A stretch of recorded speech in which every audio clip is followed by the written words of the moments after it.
Good morning, Andy Robinson, Exi-tite HVAC Supplies. We're just doing a quick video this morning to introduce you to the Wolf CGL ventilation unit. There's a lot of talk on the media at the minute about ventilation and filtration. We want to explain to you how our Wolf ventilation unit works. This is the Wolf CGL. The unit was designed for schools in Germany and Scandinavia. The idea of the unit is that it can be retrofitted into a classroom. Now it can also apply for a new classroom, and it sits in, and as you can see from the exterior of it, it's aesthetically appealing for a classroom or for a dentist or for a doctor's surgery or for an office. Now, for safety, there's a locking key on the top and the bottom of each door. Obviously, if it's going into a school or going into any application, and you have a special key to open up the door. When we open the door, as you can see, it's all 50mm insulated panels. It's very well made, very well constructed. Inside, you've got a protection panel for the fans and the heat exchanger and the internals. This is all screwed, so it would have to be all special tools for to screw these guards out of the unit. Okay, we've removed the protection panels and the internals of the unit, and we're just going to take a run through of how the internals of the unit work. Now, first of all, I'd like to point out this is a unit we have installed in our showroom in Ballygolly.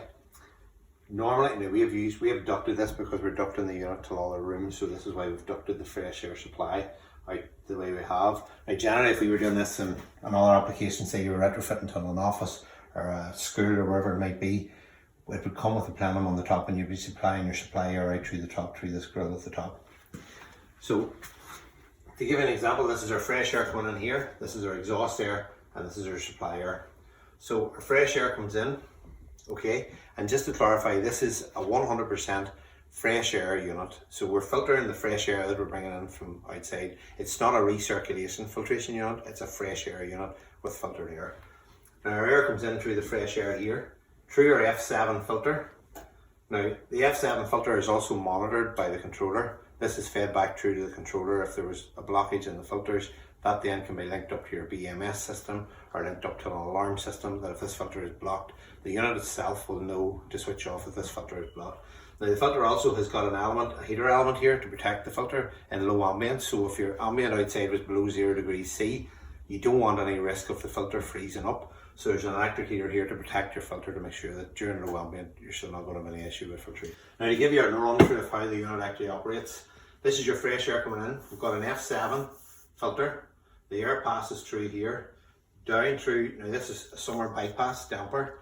The idea of this is in your hot summer conditions and it's warmer inside, you don't want to be heating the air that you're taking out from inside and heating up the fresh air. So this is a summer bypass which bypasses the heat exchanger. And it can also be used for summer cooling at night in the classrooms. So say you've got warm days and it drops down cold at night, this unit can be used for cooling the classroom down, so when the children come in the next day, the classroom's down at a cooler temperature using the ambient air outside. So we come through our F7 filter. Now the filters are monitored, so if there's a filter issue, it'll show up on the alarm on the controller, which also will feed back through to your BMS system. Come through the filter, through your summer bypass damper, into your heat exchanger. So you're following through your heat exchanger. This is our fresh air coming in through. We'll follow in through here into the supply section. This is your supply fan, which is an EBM PAP CC fan, 0 to 10, so it's regulating all the time. Now this fan is regulating based on the CO2 levels in the room. There's a CO2 sensor, which for this situation we have it mounted at the bottom on the return air. This would be mounted ideally in the classroom at a certain height, or it can be mounted in the return air as well. Come through your supply fan. This is built in attenuator, up through your attenuator, and then out through your supply ductwork, or in normal circumstances through the supply plenum at the top of the unit. Your extract then is coming through the bottom. So as you can see, the feet are raised to allow the return plenum through the bottom. You come up through a return filter, which cuts out all your dust from your classroom and whatever else may be in the air, up through your heat exchanger, out through the exhaust. This is your exhaust again, EBM PAP's fan, 0 to 10 EC fan, attenuation, and out to your exhaust. Now this is where your heat recovery is happening. Your warm air is coming from your classroom at 21 degrees. You're coming in from outside. Now we do have an electric heater in here which is in for very low ambient. So if it is below 0 outside, you still want to protect your filter to make sure you wouldn't end up with your filter freezing up. So this heater, electric heater, is there to protect your filter.